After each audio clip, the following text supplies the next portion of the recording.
everybody out there, you're tuned in to 91.8 The Fan, and then my guest is a very special, amazing person in my wonderful corner. So, would you like to introduce yourself to the masses, reveal your secret hidden identity? I don't know if I can reveal my secret identity because I'd have to kill them, but I am Well, Amanda Queen Miller, and I'm a voice actress.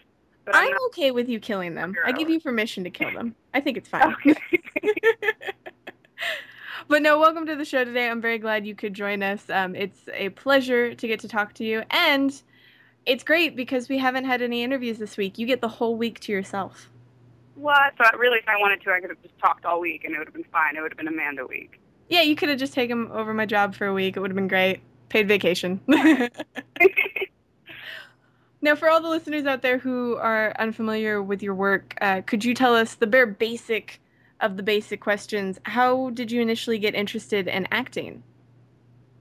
I was always like, even as a little kid, I always would like perform for my parents. They would always read books to me, and I would memorize the books before I could read, and I would recite them back to them. And then, although my parents always, they never thought I would get into acting because I would always go, "Oh, I'm gonna perform for you, but don't look at me." So I was really, really shy. So I think voiceover has actually kind of been the perfect thing for me because I can act without people having to see me and bother me. But let's see, I did a lot of theater, like starting did a couple church plays back when I was a kid, and then in middle school and high school I really got into like theater, musical theater. I got a scholarship in college to study theater, so that's kind of theater's been like my first love. Well, now, how do you go from theater to voiceover? Because, a lot of people, they grow up and they don't even know about voice actors. Because, when you're a little kid, you don't watch cartoon, you go like, I want to be SpongeBob. You think you actually want to be SpongeBob, not the guy behind SpongeBob. Right, no, that's a good point. Well, I was such a super nerd when I was a kid. Like, I would actually watch the cartoons, and I started to recognize, like, that's Johnny Quest's voice, or that's so-and-so, and I would start to be like, so I actually was very aware of them when I was a kid, and I didn't know that they were getting paid. I just thought they did it for fun, and I'm like, I kind of want to do that. Like, my favorite show as a kid was The Real Adventures of Johnny Quest, and so, like, to this day, I'll nerd out if I'm like, that's Quentin Flynn, or that's Jennifer Hale, or whatever. So I always kind of knew it existed, but I didn't realize I really wanted to do it until I took a workshop with Tony Oliver called Adventures in Voice Acting. It's a really good workshop, and you should take it if you're interested in just kind of dabbling and seeing what it's about. And so that was kind of my first step into like the dubbing anime world in like video games, and I really liked it. And so I flew out for Anime Expo to 2009, and I competed in the, I think it was 2009? Yeah, 2009, for the the voice acting competition for AX Idol. So I'm like super nerdy, but I did it, and I got to the finals, but I did not win. Oh, well, at the same time, though, you've still, excelled in your career, and that's always a plus. Exactly. It's like like the five finals. Like several of us are still friends. Like me, Sean Chiplock, Jason Wishnov. So we're all doing okay. Like it's not like my career is ruined. Um, Though I but will yeah, I say, guess after that. Oh, sorry. Go ahead.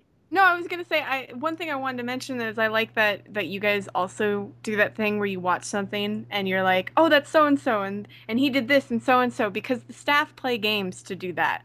We're like, who is that?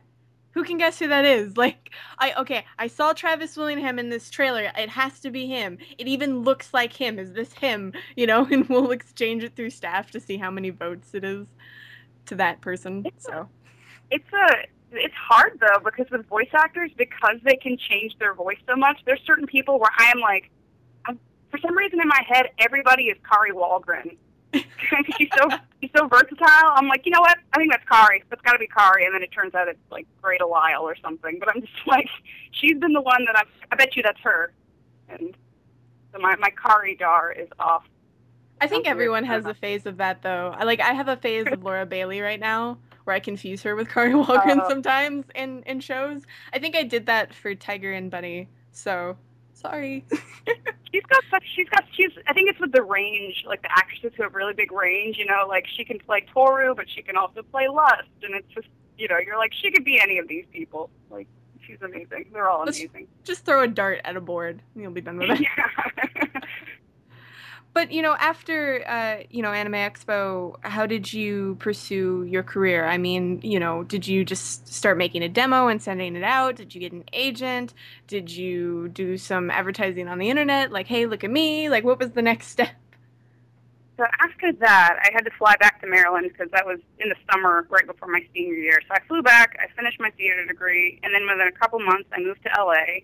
I got an internship at Bang Zoom Entertainment as a production intern.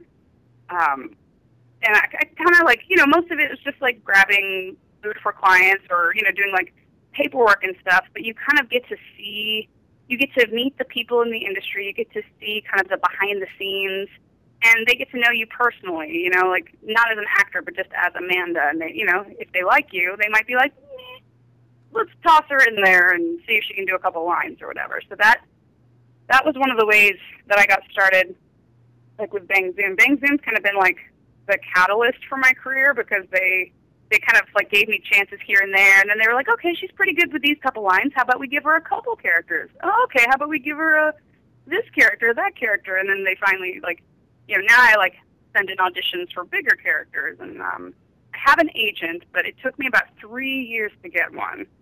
So anybody who wants to be a voice actor, I just want to give them the advice of like, don't set your heart on getting an agent right away, because voice agents are so picky.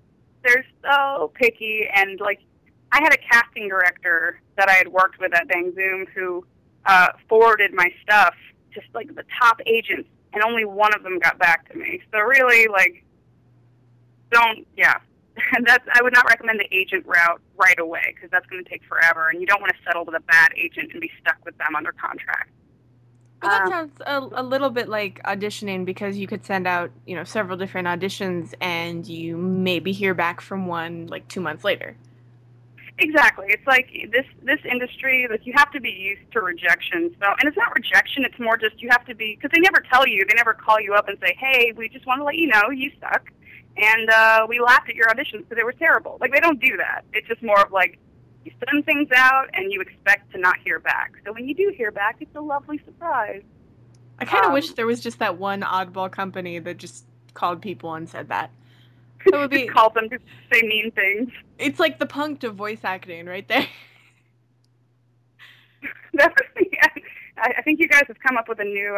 You guys have a new idea. Like you should have a new radio show where you just like call up people and prank them. Oh no, I can't. My staff is already trying to copyright the idea somewhere, but I'm gonna have to stop them afterwards. I don't want to get complaints. Yeah, you probably. I guess actors. We have very fragile egos, so I feel like it probably wouldn't be a good plan to call up aspiring voice talent and be like, "Hey, you stink really bad." And your audition was good for a paperweight. Yeah, pretty much. And then we set it on fire and tossed it out the window. So thanks for sending it in. Did a sacrificial ritual dance around it, made it rain. But, one of the things that the live chat really wants me to ask is your transition into video games, because there's a certain video game that everyone and their mom is playing right now, and they won't stop and pay attention to anything else. And it's this little game called Fire Emblem. I'm pretty sure you've heard of it.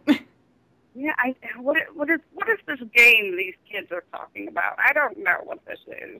No, Fire Emblem, I was really excited to be a part of it, and I didn't know how big it was until it came out. Because, like, I didn't even know what it was called when I recorded for it. I just thought it was like, oh, another Japanese RPG, it'll be fun, and, how did I get into that one? That one was through a different studio called Cup of Tea.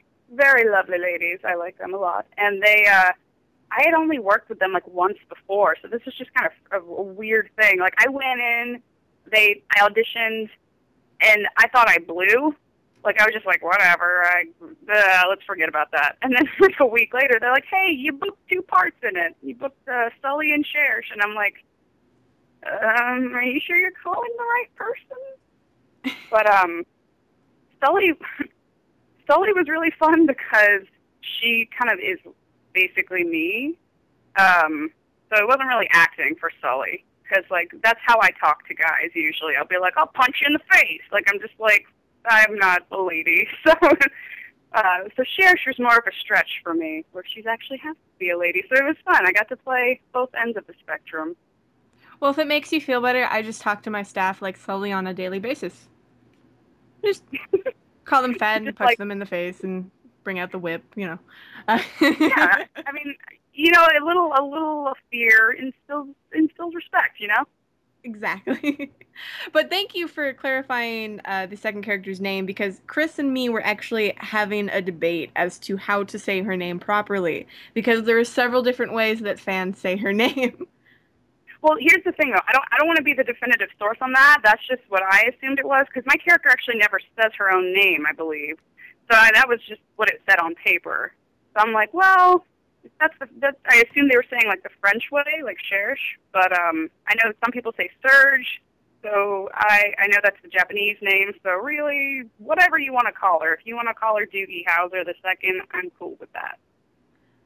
That's a wonderful nickname that you should give her when you play. That'd be odd, but you could do it if you wanted to. I'm not going to stop you. I mean, you're the player. It's your game. Can't do anything Right. about it, really. One of the really interesting aspects, though, of Fire Emblem is that different characters marry each other and you can marry different characters. And I think that's a really neat aspect, especially for characters that are tough, like Sully, too. Well, that's I don't know. Would it be spoilers if I talked about who some of my potential kids are in the game? If it is, spoilers. Go away for 5 minutes. Spoilers, guys. Go grab a coffee and come back. I just found out today because I was looking up something. I didn't realize that she's potentially was it Lucina's mom and like Kelly. I can't pronounce any of the names, but I knew the voice actresses, and I'm like, I'm potentially Laura Bailey or Stephanie Shea's mom. This is exciting. It's like a voice acting kindergarten daycare. You got a sitcom Yeah. right there.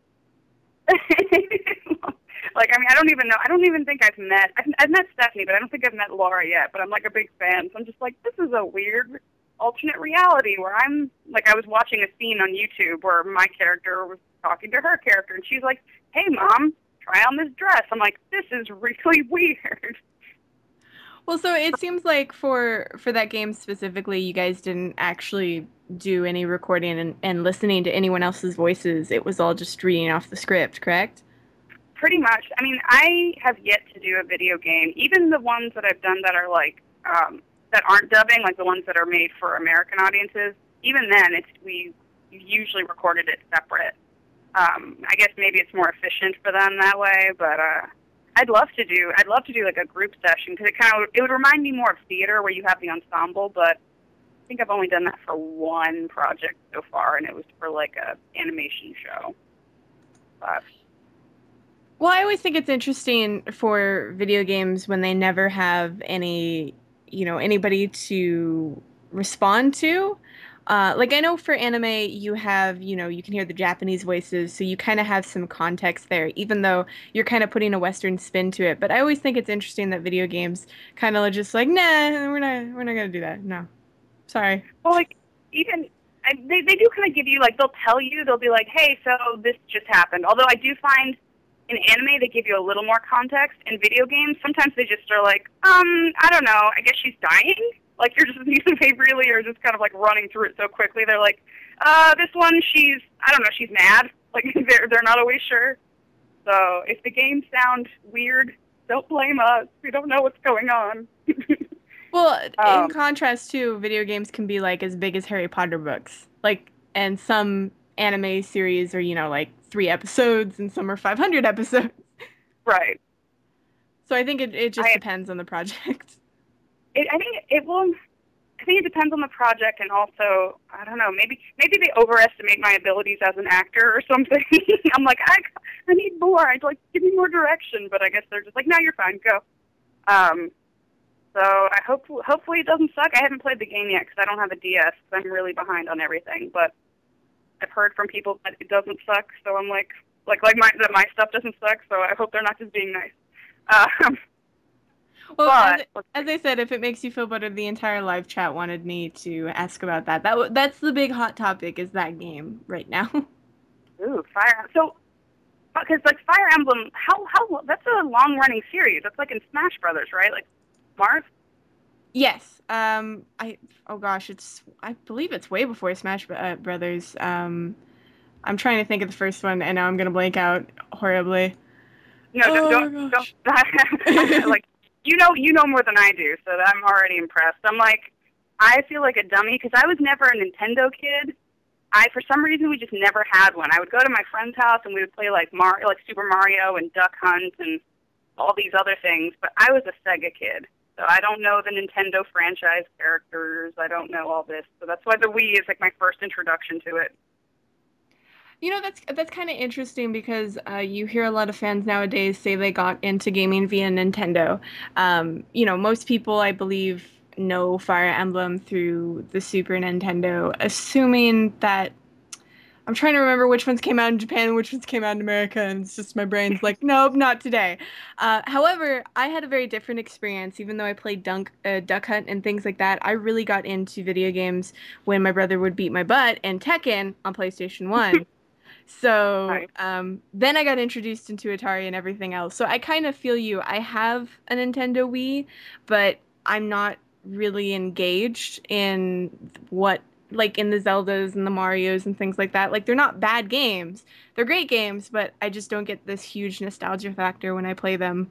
And so I sit in my Sony fangirl corner and play my Infamous and my Uncharted, and when people complain to me, I'm just like, go away. Me and my husbando are having a moment together. I uh I I'm somebody who really, really wants to be good at video games, and I want to be a fangirl, but I'm so bad at a lot of them. So, like, what was like the platformers, like the side scrollers? I'm the person who like would die every level, not because I'd get attacked by the boss, but because I couldn't jump over the waterfall. Like my coordination was just not good. Or like with Halo, I really liked playing Halo, but when I played with my friends, I would be like, let's play co-op because I can't do multiplayer. It's too competitive, and my friends would just murder me, and I would be the one who's just spinning in a circle, shooting at the ground, not knowing where I am. Um, Well, it's funny actually. I used to play first-person shooters with my older brother. We have an 11-year difference. When I was in middle school, we would play the original Halo, and I got really good at the game. But ever since then, I stopped playing first-person shooters, and now I'm horrible at them. And I game every day. I'm mostly playing RPGs and strategy and puzzle and things like that. So it's actually quite rare that I feel like I'm good at a first-person shooter. So I would address this problem as to not am I a good gamer, am I a bad gamer, but am I good at this genre of games or am I bad at this genre of games? that's a good way of putting it. Thank you for making me feel better. Because I'm like, I suck at pretty much every game that everybody plays. Like, I'm good at the ones where it's like I liked Duck Hunt, and I liked House of the Dead 3 when I had Xbox. Like I like the things where there's an actual gun in your hand and you're shooting at the zombies as opposed to like using the joystick or the whatever, the little analog stick, whatever the kids are calling them nowadays.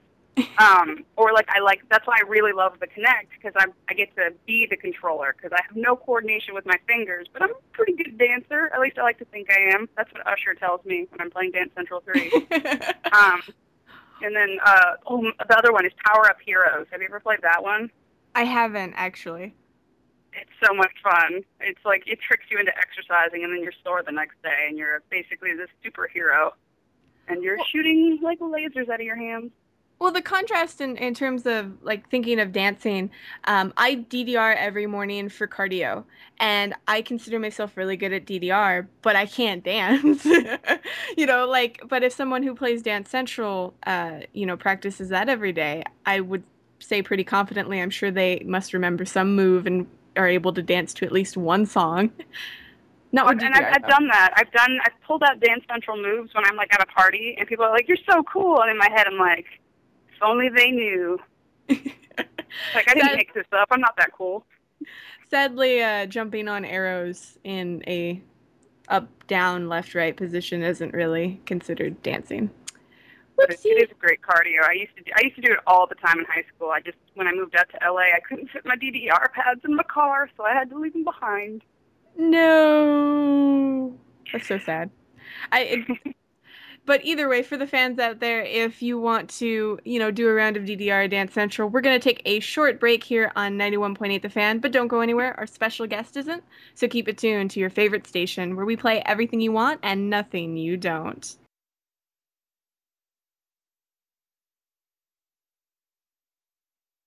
Hey, everybody out there, you're still tuned to 91.8 The Fan because if you weren't, you wouldn't be hearing my lovely voice or my guest's lovely voice, assuming you're still there and still alive and breathing and things like that.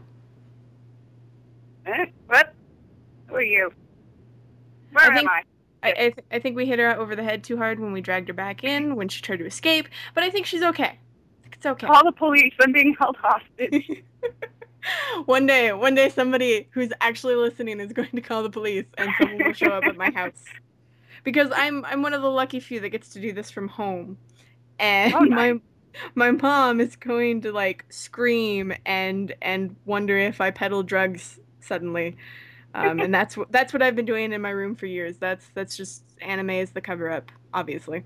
The underground, your voice actor smuggling operation. Yeah, it's pretty legit. We're the ones who get you that Chinese throat stuff you guys use when you blow your voice. That's us. Yep.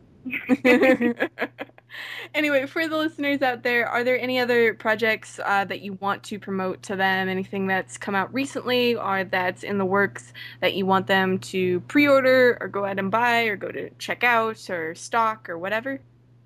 Ooh, let's see. There's several that I really want to talk about, but I can't because video games take forever to come out, and you can't talk about them until they do. But in a couple months, maybe I'll be able to announce them. But I do have Excel World coming up. A couple episodes have already come out on Neon Alley, but I've played a couple characters on there, like Megumi, which is Kuro Yukihime's like best friend, and then I played like Haru's mom and the computer. I'm like every voice that's not one of the main characters. But then I play a much bigger character in some upcoming episodes, and I'm not sure if I can say who yet, but look out for that. That'll be exciting. What else is coming out soon? Sorry, my brain's like, I know what I've done, but I don't know what I'm allowed to talk about because non-disclosure agreements stink. And we don't want you to get killed by ninjas or sniped by Right. people, attacked I by mean, that's Vikings. the Vikings. I can handle them. Okay, you tug their beard; it's their weakness. But Thank you. In case I ever get mugged by a Viking, I know how to deal with it. I appreciate that. yeah, you don't need pepper spray. They're very sensitive. They cry a lot when you hug their facial hair. So anyway, yeah. So there you go. Amanda Miller teaches you about voice acting and how to fight Vikings. I should charge for this. I think it would be a really interesting combination class. Yeah, it's like self-defense and voiceover technique. Other projects, because I'm like, I really I want to talk about a couple, but I can't. Okay. I'm gonna get over that urge. I'll post them on my Facebook page. It's like the urge to eat chocolate is what it sounds like. Oh no, I will give in to that urge every time. I have no willpower when it comes to that. Well, for the listeners out there who want to keep, up to date on what's going on, and when you can reveal those stuff, where can they stalk you on the internet? Do you Facebook? Do you Twitter? Do you website? Do you Tumblr, Pinterest? Whatever is active nowadays. It seems like a new social media pops up every 5 seconds. Yeah, I'm still trying to figure out how to tweet. So I mean, I have a Twitter. It's like Amanda_Celine, but I don't think I've tweeted in like 8 months or something. So I wouldn't recommend that as the best way. Usually I keep the most up-to-date source is my Facebook actor page, which is Amanda Celine Miller, actress. I believe, yeah, if you Google it, or not Google it, Facebook it, that'll show up. And then I have my website, which is amandacmiller.com. But again, my Facebook page is usually the one that it's most up-to-date. So that's when I'm going to announce that stuff. Oh, and I forgot about K-On! If you guys haven't bought the K-On! Movie yet, or the DVDs, they're all out, and they're all awesome. And I play Megumi and Satoshi and Maki and a bunch of small characters. I'm always the whole crowd of people around the main character. Well, I do want to say something that I love about your website that I don't see on a lot of other voice acting websites is that you list the director. That is amazing. Hmm. Please keep doing that. Why? Because it's information that's really hard for a lot of people to get a hold of unless they own the material. Like it's not Mm. usually on like IMDb or something of such. So, and some people don't even list their director credits, especially if they're also a voice actor. They'll list their voice acting credits and not a resume for directing. So, I appreciate the fact that you do that so much. Oh, well then I'll keep doing that. Yeah, I feel like IMDb kind of like doesn't is not as up to date when it comes to like video games and anime because there's several shows like Blue Exorcist. I tried to add a credit for Yoshikuni, like she recurs in a couple episodes, and there wasn't even like I don't even think they had credited Bryce Papenbrook yet. Maybe they Yeah. have now. Uh, IMDb seems super slow and a little bit unreliable. We've heard horror stories of people trying to get things removed even if they after they prove their identity and they just can't. oh no. So IMDb is a good source at its base, but it does have a lot of problems, it seems. Yeah. I mean, I guess I should just be patient because I'd rather them not post stuff like until later as opposed to posting the wrong stuff now. But I would like there's a couple credits that I'm like I'm proud of being in Planet Side 2. I would like that to show up, but I can't find a Planet Side 2 page. Well, on the So plus I was like, side, oh, your website is up to date, and some voice actors don't even have a website, so kudos. well, my news section is not up to date, but yeah, my resume I try to. I'm not the best. Don't look at my website. Go to my Facebook page. Don't look at I'm sorry, it's my job to like research you and stalk you on the internet. I'm No, sorry. it's all good. I'm just trying to make sure. I'm like, what do I have on my page? I don't have embarrassing pictures, do I? Well, now for the listeners out there that want to meet you in real life and glomp you in a nice way, without invading your personal privacy, do you have any events that you're going to, whether you're a guest or just for fun? Yes, I actually will be at Anime Expo. Me and my one of my best buddies, Jonathan Meza, and I believe Jason Wishnov will also be on the panel. There might be more of us, but those are the three I know, and we'll be. I believe it's Sunday at 1. I don't remember which room, though, but we're doing a panel on just like kind of behind the scenes in the voice acting, but also behind the scenes of video game production because Jason is the owner and like creative genius behind Iridium Studios, and he has all these crazy awesome games now. Have you heard about his new one? Like There I Came an Echo? Oh gosh, that sounds super familiar. I think It's E3 has basically, polluted my brain right now. you're like, too many new releases. Well, you should check it out because he showed me, so like when I came to his house once, he like showed me it's like this voice activated kind of like first person shooter, and it's gonna be amazing. And I think Laura Bailey's in it, and she's my daughter, as you all know, in Fire Emblem. So I got to promote her stuff. That's what moms do. I'm like, I can picture something like it in my mind, but it doesn't move. That's the my brain just doesn't want to work today. It's a Thursday. Thursdays are bad for me. I throw the lemons back at Thursday. Uh, but no, I will definitely check that out, and I'm sure the listeners will as well. Yay! I'm like, I know it's not Jason's interview, but I'm like, I'm gonna throw in his game because I'm excited about it. Well, since we're nearing the end of this interview, I was wondering if you'd be willing to participate in a 91.8 The Fan tradition. Okay. Don't be too cautious. We basically ask if you could say a line for us, and the line will not tarnish your career. Hopefully. Okay. Basically, we ask if you'd be willing to do a radio bump for us. The trick of it, however, is that we do the takes live on air. So if you mess up, everybody gets to hear it. Yay! Yay! We ask if you could say, hello, my name is, you insert your name. I do this. You can insert characters. You're a voice actress. You're an actress, whatever you want to put there. And you're tuned into 91.8 The Fan.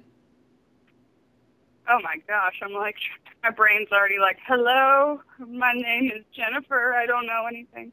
So okay, The hello, little my name hamster. is. I'm this character, and you're listening to 91.8 The Fan. Is that the format? Yes. Okay. So Do whenever I say you're it in the ready. character voice or something? It is up to you. We let you do whatever you want with it. Okay. Is it live now? Oh, I'm so nervous. I'm like, We're I have to totally ready live. for So, All right. so whenever you're ready, you can do it. Hello, my name is Amanda C. Miller. I'm the voice of Sully in Fire Emblem Awakening, and you're listening to 91.8 The Fan. And if you're not, I'm going to punch you in the face. Thanks. That was perfect. I love you threatening our Yay. listeners. Now I'm not the only one who does it. It's just a girl thing, guys. It's just a girl thing. Uh, Thank you so much for that. Is there anything else you'd like to tell the listeners out there? Any words of wisdom, dating advice, weather forecasts? um, the weather, I don't know, because I haven't stepped outside today. I barely put pants on for this interview, to be honest. No,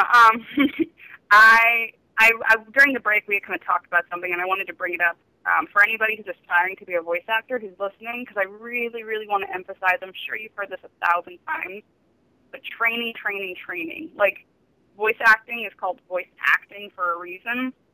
And, like, you might have the coolest voice in the world, but if you get into a voiceover session, they're going to throw some crazy stuff at you. And, if you can't think as that character, it's going to be so hard. So really just, you don't have to be a theater major, but take an acting class, an improv class or something, and just kind of flex those muscles. And I promise you, once you can do the character, like once you can embody the acting performance, the voice kind of follows. So you don't even have to worry about, oh, I sound like this, and like that can come. And also take voice acting classes because they are very helpful, especially dubbing. If you want to do anime, because dubbing is hard, and I still mess it up all the time because I have no rhythm. That's why I play Dance Central 3, so I can get better. That's a good But method too. Buy Dance Central 3, get better at voice acting. it's like, I guess Harmonix should hire me. They should put me in the next game because I'm promoting them. Perfect. I'll get hired by Sony. You get hired by Harmonix. Perfect. Boom. Well, no, thank you so much for today. This has been an awesome interview, and I know that the listeners appreciated it as well. Well, thank you guys so much for listening. I'm glad you tuned in, and I'm glad you are following my work, and I'll try to my best to keep you updated and maybe tweak something every now and then once I figure out the stupid internet. Well, for any of the listeners out there that missed any of this interview, don't fret. You can find it on the website within the next few days. So keep your eyes peeled to 918thefan.com and your ears tuned to 91.8 The Fan, where we play everything you want and nothing you don't.